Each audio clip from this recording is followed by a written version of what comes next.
लटक जइबो। अभी बैकग्राउंड तनी गलत आ रहा होगा, इसीलिए हम घरे आ गए हैं, छठ पूजा है इसीलिए। तब तक 2-4-10 दिन तक एडजस्ट करना पड़ेगा। तो गाना आ रहा है 9 तारीख को, जो कि बहुत दिन से भौकाल बताया जा रहा है। लाइव आके कि गाना सुपर हिट है, अपने में सब लोग बोल रहे हैं कि गाना ये होगा वो होगा, एकदम पूरा फाड़े रखा है लोग। तो गाना का नाम है लटक जइबो। खेसारी लाल यादव, शिल्पी राज ने गाने को गाया हुआ है।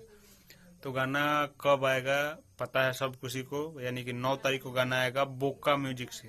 जी हाँ, बोका म्यूजिक से गाना आप सबके बीच आएगा 9 तारीख को, जिस वीडियो में काम की हुई है आकांक्षा पुरी, जो कि अभी मूवी का शूटिंग चल रहा है।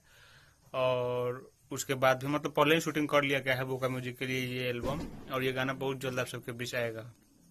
गाना का नाम है लटक जइबो, और इस गाने को लिखे हुए हैं कृष्णा बेदर्दी जी और विनय विनायक जी का म्यूजिक है। तो ये गाना उन्हीं के चैनल से आएगा, बोका म्यूजिक से। तो आप लोग इस वीडियो को ज़्यादा से ज़्यादा शेयर करिए, हमारे जितने भी भाई सभी के पास पहुंचाइए। और ज़्यादा बड़ा वीडियो को नहीं करेंगे, पसंद आए तो लाइक करिए, चैनल पर नए तो सब्सक्राइब करके इस वीडियो को शेयर करिए और दूर दूर तक फैला दीजिए, माचिस लगा दीजिए ताकि फैल जाए। हम मिलते हैं नए वीडियो में, तब तक के लिए बाय, जय हिंद, जय भोजपुरी। गाना का नाम है लटक जइबो, ठीक है।